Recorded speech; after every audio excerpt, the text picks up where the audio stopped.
Hello friends, मैं CM Jain आपका स्वागत करता हूं आपके अपने यूट्यूब चैनल पर। दोस्तों, ऐसे ही काफी सारे मैसेज आ रहे हैं कि यहाँ पर जो एफएनओ ट्रेडिंग में डील करते हैं, शेयर मार्केट में जो ट्रांजेक्शन करी हुई है और उन्होंने अपनी आईटीआर को फाइल नहीं किया है, तो वो किस तरीके से अपनी आईटीआर को फाइल कर सकते हैं।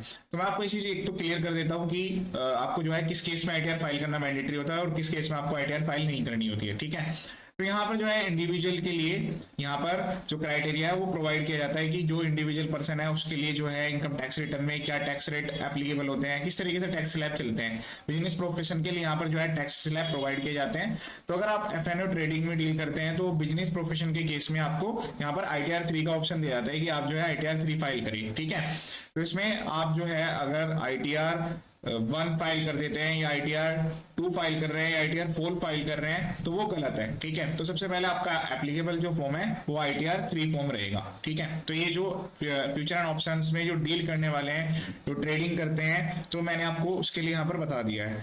सेकंड थिंग आती है जो इंट्राडे ट्रेडर्स हैं। ठीक है, तो उन इंट्राडे ट्रेडर्स के लिए भी आपको आईटीआर 3 ही फाइल करना है। हाँ, जो शेयर मार्केट में डील करने वाले पर्सन है जिनको केवल कैपिटल गेन की इनकम होती है वो आईटीआर 2 में भी जा सकते हैं। ठीक है, तो इन्होंने यहाँ पर जो है इस चीज को थोड़ा क्लियर किया हुआ है कि जो ये जो फ्यूचर एंड ऑप्शंस में जो डील करने वाले पर्सन हैं तो उनकी जो इनकम है वो बिजनेस और प्रोफेशन गेन वाले हेड में कवर होती है और उसके लिए आईटीआर 3 ही यहाँ पर जो है एप्लीकेबल रहती है। आईटीआर 4 में जो है प्रिजेम्पटिव फाइलिंग का ऑप्शन आता है, लेकिन आप जो है प्रिजेम्पटिव में फाइल मत करिएगा।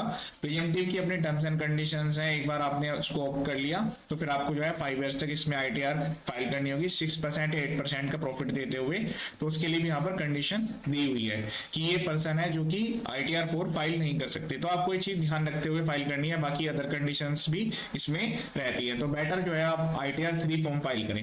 मैंने अपने यूट्यूब चैनल पर एफएनओ ट्रेडिंग के लिए जो है अलग से वीडियो बनाया हुआ है कि आपको जो है आईटीआर 3 कैसे फाइल करना है, इंटरडे ट्रेडर्स में आईटीआर 3 कैसे फाइल करना है, वो वीडियो आप मेरे यूट्यूब चैनल पर देख सकते हैं। अभी हम आज बात करेंगे कि इसका क्या सोल्यूशन है कि काफी सारे पर्सन है जिन्होंने रिटर्न में सैलरी इनकम को ही दिखाया था लेकिन उन्होंने जो है अदर इनकम को शो नहीं किया था, या फिर उन्होंने फ्यूचर एंड ऑप्शंस में जो ट्रेडिंग की उसको यहाँ पर शो नहीं किया था और जो उनका लॉस आ रहा था, क्या उस केस में भी उनको आईटीआर फाइल करने की रिक्वायरमेंट आती है या नहीं आती है। ठीक है, तो देखिए यहाँ पर जो है आप इस वाली वेबसाइट पर जाकर आपको आईटीआर के लिए खुद से भी यहाँ पर लिखा हुआ मिल जाएगा कि आप जो है असेसमेंट ईयर 23 22 23 23 24 24 25 इन 3 साल के लिए आप आईटीआर यू के थ्रू भर सकते हैं। आपको कंफ्यूज नहीं होना है। आईटीआर यू का जो मतलब है वो है income tax return updated. Updated का मतलब है जो ऐसे जिन्होंने रिटर्न फाइल कर दी थी वो भी और जिन्होंने फाइल नहीं करी थी वो भी, वो सारे अपने रिटर्न को फाइल कर सकते हैं। उसमें भी फॉर्म सिलेक्शन का क्राइटेरिया आता है। मैं यहाँ पर पूरा प्रोसेस आपको बता दूंगा कैसे आपको करना है। तो आप 22-23 के लिए पहले ध्यान रखिए, ये जो असेसमेंट ईयर है इनके रेस्पेक्टिव फाइनेंशियल ईयर है। एवाई 22-23 के लिए जो है वो आपका इससे पहला साल होता है तो 21-22, इस वाले के लिए 22-23 एंड इसके लिए 23-24। तो इन 3 साल के लिए अभी भी आप अपनी जो गलती है मिस्टेक है उसको यहाँ पर सही कर सकते हैं। तो यहाँ पर आपको डाउनलोड का एक ऑप्शन मिलेगा, तो जो जो मैं प्रोसेस आपको बताते जा रहा हूँ सेम उसी तरीके से आपको फॉलो करना है। यहाँ पर मैं आपको ये नहीं बताऊंगा कि आपको आईटीआर 3 में वो डिटेल्स कैसे भरनी है। ठीक है, उसके लिए आप वो सेपरेट वीडियो देख लीजिए कि यहाँ पर काफी लॉन्ग ड्यूरेशन उसका होने वाला है। तो अब क्या है कि जितने भी फॉर्म है, तो अब मैंने आपको बता दिया फ्यूचर एंड ऑप्शंस ट्रेडिंग वाले जो पर्सन है वो आईटीआर 3 फाइल करते हैं, तो आईटीआर 3 का भी updated form ITR you utility यहाँ पर अवेलेबल है। इस पर क्लिक करके डाउनलोड होगी। भरना कैसे है अभी वो मैं साथ के साथ इसको बता दूंगा। वैसे मैंने आईटीआर यू के लिए भी सेपरेट वीडियो बनाई हुई है। जो आईटीआर 1 वाले पर्सन है, ठीक है, अगर वो उनकी सैलरी में कोई इनकम कम डल गई है, अदर इनकम कम डाल दी है, तो आईटीआर 1 को रेक्टिफाई कर सकते हैं। आईटीआर 2 आप कब भर सकते हैं शेयर मार्केट के केस में, जब आपका केवल कैपिटल गेन हो, शॉर्ट टर्म कैपिटल गेन हो या लॉन्ग टर्म कैपिटल गेन हो, तब आप इस वाली आईटीआर को फाइल कर सकते हैं। ठीक है, अदरवाइज जो है आपको आईटीआर 3 में जाना पड़ेगा। और आईटीआर 4 जो है वो प्रिजेम्पटिव के लिए है, तो ये बेटर नहीं है आपके लिए। और इसकी अपनी रेस्ट्रिक्शंस भी एक पर्टिकुलर टर्नओवर को एक कवर करती है। तो पहले ये 2 करोड़ थी, अब यहाँ पर 3 करोड़ रखा गया है, लेकिन उसके लिए भी कैश की लिमिट है कि कैश एक्सपेंस 5% से ज्यादा नहीं होनी चाहिए। ठीक है, तो अब यहाँ पर जो है आईटीआर 3, तो आईटीआर 3 पे क्लिक करके आपको ये यूटिलिटी डाउनलोड कर लेनी है। जिस पर्सन ने पहले आईटीआर 1 भरी थी, 2 भरी थी, 3 भरी थी, वो फाइल कर सकते हैं आईटीआर 3 अपडेटेड रिटर्न भी फाइल कर सकते हैं। यहाँ पर ये फाइल जो है डाउनलोड हो चुकी है। अब हम इसको यहाँ पर एक्सट्रैक्ट करेंगे। ठीक है, फोल्डर में एक्सट्रैक्ट करने के लिए आपके पास सिस्टम में विन जिप या विन रार होना जरूरी है। अब उसके बाद यहाँ पर आप लॉगिन करेंगे, लॉगिन पर क्लिक करके जो आपका पैन कार्ड है जिसके थ्रू आपने रिटर्न फाइल की थी वो आप उसी के थ्रू यहाँ पर लॉगिन करेंगे। अगर फर्स्ट टाइम यूजर है तो रजिस्टर पर क्लिक करके पहले पैन कार्ड को रजिस्टर कर लीजिएगा। और जो रजिस्ट्रेशन का ऑप्शन है वो काफी आसान है, पैन की डिटेल्स डालने के बाद वैलिडेट पर क्लिक करना है, नेम, डेट ऑफ बर्थ, ये सब चीजें वेरीफाई कराना है, एड्रेस एंटर करना है, ईमेल आईडी, मोबाइल नंबर पर ओटीपी जाएगा, उसको वेरीफाई करते हुए लॉगिन क्रिएट कर लेना है। फिर आपके पास एक पासवर्ड क्रिएट करके हो जाएगा। तो जो आपका पैन नंबर होता है वही आपकी यूजर आईडी होता है। पैन नंबर सबके लिए यूनिक होता है। तो अभी हम यहाँ पर जो है पैन नंबर एंटर करके कंटिन्यू पर क्लिक करके लॉगिन करेंगे। तो यहाँ पर जो एक्सेल फाइल है वो आपको एक्सट्रैक्ट कर लेनी है। यहाँ पर राइट क्लिक करके एक्सट्रैक्ट फाइल पर क्लिक कर देना है, तो फाइल जो एक्सट्रैक्ट हो जाएगी। ये मैंने फाइल यहाँ पर जो है एक्सट्रैक्ट कर लिया है। अब इसको आपको ओपन कर लेना है। इसमें जो फील्ड्स होंगे, कुछ ऐसे फील्ड्स होंगे वो यहाँ पर जो है लॉक्ड होंगे, ठीक है, तो उसमें आप कुछ भी एडिट नहीं कर पाएंगे। ये फाइल आपको ओपन कर लेनी है और उसमें जो डाटा है वो आपको फिल करने की रिक्वायरमेंट आएगी। तो मैं आपको स्टार्टिंग का पार्ट एक बार बता देता हूँ कि ITR3 जो इसका फॉर्म है ये अपडेटेड रिटर्न है, तो इसको आपको कैसे फाइल करना है। यहाँ पर एक पॉइंट आता है, अपडेटेड रिटर्न के थ्रू जो है आप ना तो कोई रिफंड अप्लाई कर सकते हैं और ना ही यहाँ पर लॉस को आगे कैरी फॉरवर्ड कर सकते हैं। आपको इसमें इनकम शो करते हुए अपनी इनकम पे टैक्स देने की रिक्वायरमेंट आती है और उसके साथ साथ इंटरेस्ट भी आपको पे करना होगा। यहाँ पर basic details, name, address, pan number, email ID, mobile number, यहाँ पर ये चीज फिल करने के बाद यहाँ पर देखिए ऑप्शन आता है, ये सबसे मेन पार्ट है वीडियो का। यहाँ पर एक ऑप्शन आएगा 139.8A, इसको आपको सेलेक्ट कर लेना है। जैसा आप इसको सेलेक्ट करेंगे तो जो फॉर्म है उसमें कुछ चेंजेस होंगे। वो चेंज होने के बाद अब आपके लिए ये जो यूटिलिटी है ये एनेबल हो जाएगी। इसमें जैसे ITR, जब हम ITR3 भरते हैं तो वो सारे ऑप्शन यहाँ पर आपको मिलेंगे। तो वो बेसिक डिटेल्स उसी तरीके से आपको एंटर करनी है। आप किसी कंपनी में डायरेक्टर हैं या नहीं है, पार्टनर है नहीं है। ITR3 के लिए मैंने डिटेल वीडियो अपने यूट्यूब चैनल पर अपलोड किया हुआ है, वो वीडियो आप एक बार देख लीजिएगा, ठीक है। वो सारी डिटेल्स यहाँ पर सेम रहेगी। ये पार्ट आता है, ये डिफरेंट पार्ट है इसका, क्योंकि ये अपडेटेड रिटर्न का पार्ट है। केवल एक पेज यहाँ पर डिफरेंट होता है, बाकी जो अदर रिटर्न जैसा आप फाइल करते हैं सेम उसी तरीके से रहता है। और लास्ट में जो कैलकुलेशन वाला पेज है वो यहाँ पर डिफर रहता है।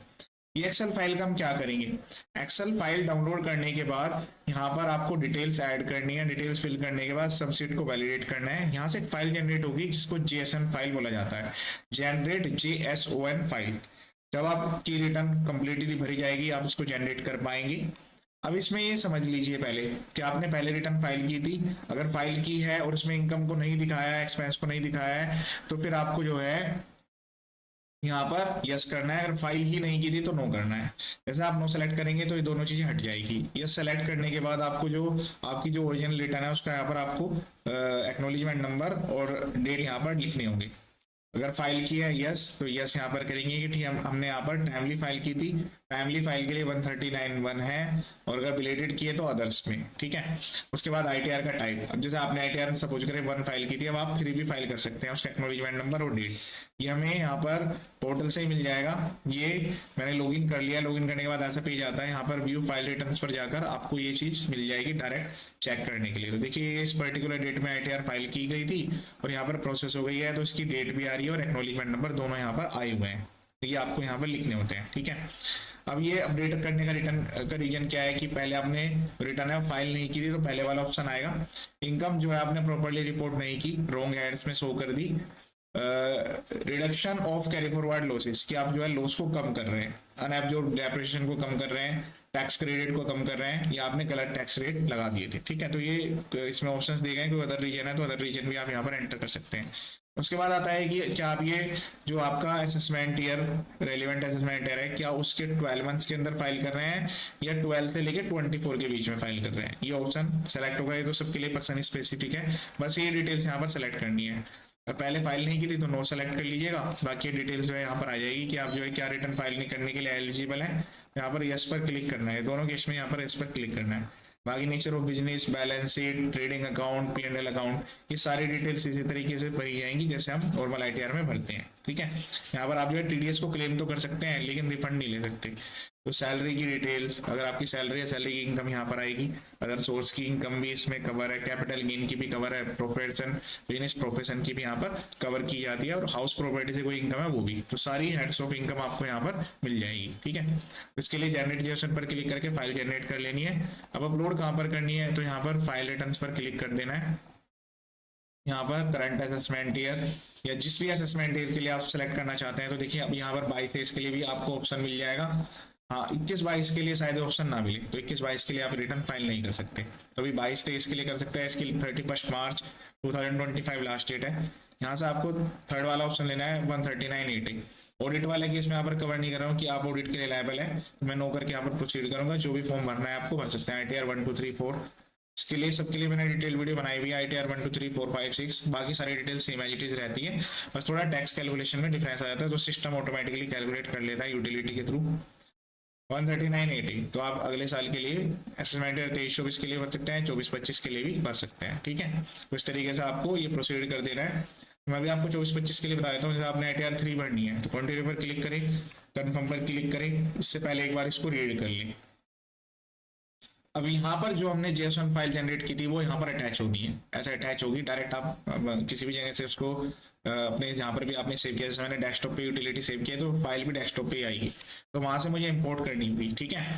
तो इंपोर्ट करने के बाद प्रोसीड टू वेरीफाई, डायरेक्ट आपको वेरीफाई करनी होगी, या तो आधार OTP के थ्रू, या डिजिटल सिग्नेचर, या फिर उसके अलावा बैंक KYC के थ्रू। आप जिससे भी बेटर है आप उससे वेरीफाई कर सकते हैं, और फिर यहाँ पर माई फाइल रिटर्न्स पर जाकर आप उसको डाउनलोड भी कर सकते हैं। तो ये बेटर रहता है, इससे बेनिफिट रहता है कि कल को आपको नोटिस आने के चांस जो है काफ़ी कम हो जाते हैं। तो आप अपनी रिटर्न को प्रॉपर्ली इनकम के साथ डिक्लेयर कर दें। रेक्टिफिकेशन यहाँ पर पॉसिबल नहीं है। जो ऐसे जिन्होंने रिटर्न गलत भर दी थी या फिर वो प्रॉपर इनकम को नहीं दिखा पाए थे, तो उनके लिए बेटर चांस है कि वो अपनी 3 साल की ITR को टाइम रहते हुए सबमिट कर दे। इसके अलावा मेरे यूट्यूब चैनल पर जो अदर वीडियो है ITR के रिगार्डिंग, प्लेलिस्ट में जाकर आप इनकम टैक्स रिटर्न फाइलिंग में जाकर चेक कर सकते हैं। वहां पर सारी ITR सब कुछ यहाँ पर बताया गया है। इसके लिए चालान कैसे भरना है उसके लिए भी एक सेपरेट वीडियो अवेलेबल है, तो आप वो वीडियो देख सकते हैं।